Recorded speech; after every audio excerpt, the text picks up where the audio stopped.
일단 고난이도 문제의 위치를 파악해야 고난이도 문제에 당황하지 않고 문제를 풀 수 있습니다.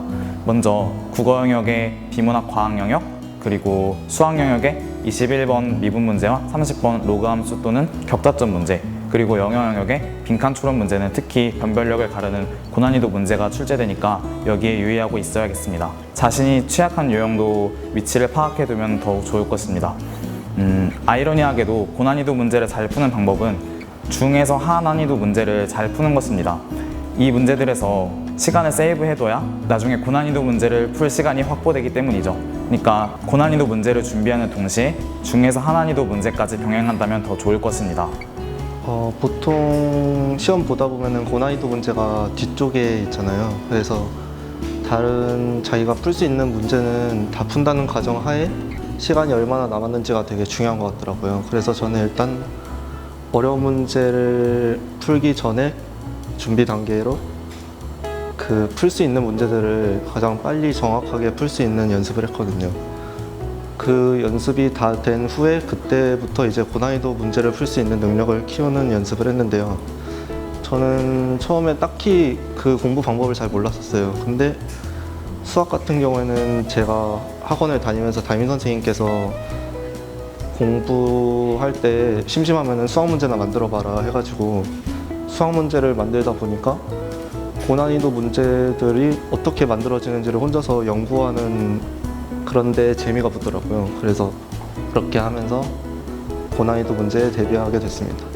사설 같은 거 보면은 정말 처음 보고 너무 어렵거나 그런 문제들이 있잖아요.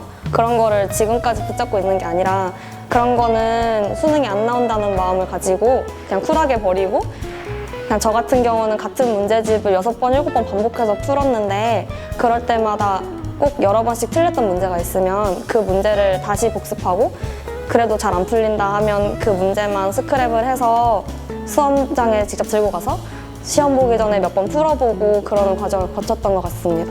네, 지금 시기는 과거에는 기본 문제와 고난이도 문제를 병행해서 풀었다면 지금 시기에는 그래도 약간 고난이도 문제에 집중한 시기라고 생각해요.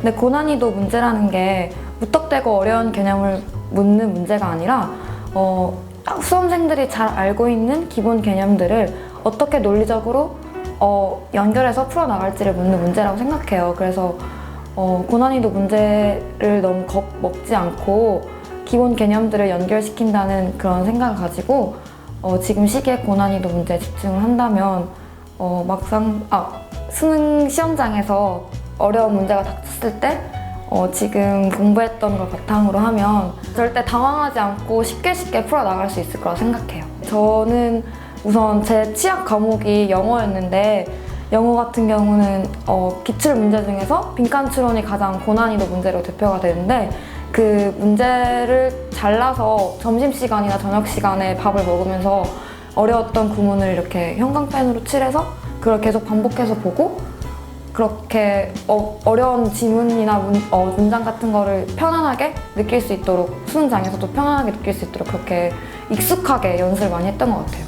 그리고 수학 같은 경우는 21번이랑 30번이 고난이도 문제로 대표가 되는데 물론 EBS 연계 교재도 중요하지만 이 21번과 30번 같은 경우에는 기존 기출 문제를 복습을 하면서 21번에는 이러한 수능 개념이 많이 이렇게 출제가 되는구나, 30번을 풀 때 이렇게 생각을 하면 되는구나 하면서 약간 그 수능을 본다는 그런 마음가짐을 계속 가졌었던 것 같아요. 탐구 영역에서 실수가 정말 중요하죠. 저 같은 경우도 6월 평가원 모의고사에서 한국사 문제를 풀다가 사료의 앞부분만을 읽고 문제를 풀다가 틀렸던 경험이 있었거든요. 그러니까 사료나 자료가 주어졌을 때는 이것을 건너뛰지 말고 끝까지 잘 읽는 자세가 중요할 것입니다. 그리고 기출문제에서 몰랐던 사료들이나 자료가 출제된 경우에는 이를 잘 정리해서 노트들을 만들면 좋겠죠. 다른 것을 크게 시도하려는 생각은 하지 마시고 그동안 공부하면서 봐왔던 기출문제나 EBS의 자료들을 잘 정리해뒀던 거를 계속 복습하는 것이 가장 중요한 방법이라고 생각합니다. 개념을 확실히 알아야 되는 파트들은 개념 공부를 한 2주에 한 번씩은 계속 했었던 것 같고, 또 실수를 하지 않기 위해서 저는 시간 체크하는 연습을 좀 많이 했었는데요. 그러니까 문항 번호별로 나눠서 시간이 얼만큼 걸리는지 체크를 하고 또 그 걸리는 시간이 많은 파트들은 조금 더 공부를 하는 식으로 했었고, 특히 저 같은 경우는 선지를 잘못 읽어서 틀리는 경우가 좀 많았기 때문에 그 점을 항상 염두에 두고 좀 시간이 걸리더라도 선지는 똑바로 읽자라는 생각을 많이 했었어요. 저는 물리 1 같은 경우는 되게 좀 문제들을 많이 풀려고 노력을 했었는데, 뒤에 역학 파트 같은 경우는 얼마든지 좀 다양하게 응용이 될 수 있기 때문에 어떤 시중에 있는 사설 모의고사나 아니면 여태까지 쳐왔던 모의고사 문제들을 모아서 좀 문제를 많이 접하는 연습을 했던 것 같아요. 국어 같은, 일단 과목별로 말씀드리면은 국어 같은 경우에는 화작문이나 아니면은 비문학이라든가 그 부분은 아예 배제를 시켰어요. 왜냐하면은 제 생각에 국어에 제가 투자하는 시간에 비해서 그쪽까지 신경을 쓸 시간이 부족하다는 생각이 들었거든요. 그래서 저는 문학 부분만, EBS에 나오는 문학 작품만 달달 외울 수 있게 EBS 교재를 공부를 했고요. 그리고 영어 같은 경우에는 다들 잘 알고 계시겠지만 연계율이 굉장히 높고 자기가 체감하기에도 굉장히 높거든요. 그래서 영어 지문 같은 경우에는 수능 시험장 들어가기 전까지는 완벽하게 외울 수 있도록 해야 된다고 생각합니다. 그리고 탐구 영역 같은 경우에는 영어보다도 EBS 교재를 더 많이 봐야 한다고 생각하거든요. 그 탐구 영역 같은 경우에 같은 유형의 문제가 출제되는 경우가 굉장히 많았어요. 그래서 저는 그 유형의 문제들을 같은 유형이 나올 때마다 어떻게 풀 수 있을지 머리에 다 떠오를 정도로 계속 한 4-5번씩은 반복을 했던 것 같아요. 사실 EBS가 가장 문제가 되는 과목은 영어겠죠. 영어 EBS 같은 경우에는 지금 시간에는 모든 지문을 다 정독할 수는 없어요. 그러니까 그동안 주제를 정리해왔거나 아니면 주제가 정리된 교재 같은 것들이 있거든요. 이런 거 구입을 해가지고 주제라도 한 번씩 훑어보고 첫 문장이라도 한 번씩 훑어본다면 도움이 될 것입니다. 미리 주제와 첫 문장 정도를 파악해서 지식의 스키마를 늘려두면은 실제로 시험장에 들어가서 문제를 풀 때 사전에 글의 주제와 첫 문장을 보고 시험장에 들어가면 글을 읽는 데 더 도움을 받을 수 있습니다. 저는 수학 오답 노트와 영어 오답 노트를 준비해서 공부했는데요.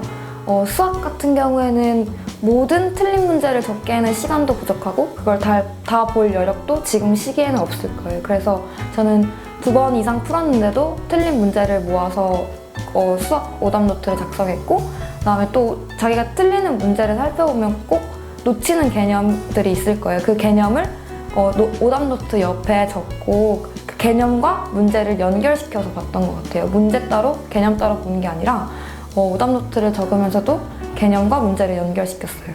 그다음에 영어 같은 경우에는 기출문제, EBS, 연계교재 상관없이 제가 정확하게 해석이 잘 되지 않았던 문장이나 구문들을 구문 노트에 적고 그걸 매일 점심시간, 저녁시간 아니면 공부가 잘 안 되는 시간에 그걸 보면서 자신감을 키웠던 것 같아요.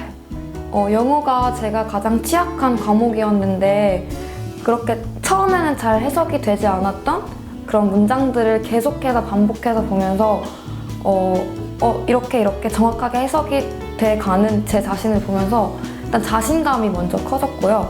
그다음에 수능 영어 지문을 살펴보면 그 출제진들이 좋아하는 구문이나 아니면 좋아하는 단어? 약간 그런 게 있단 말이에요. 그래서 제가 이건 구문 노트에서 봤었던 거랑 비슷한 구문이네? 약간 이렇게 생각하면서 공부를 해서 도움이 많이 됐던 것 같아요.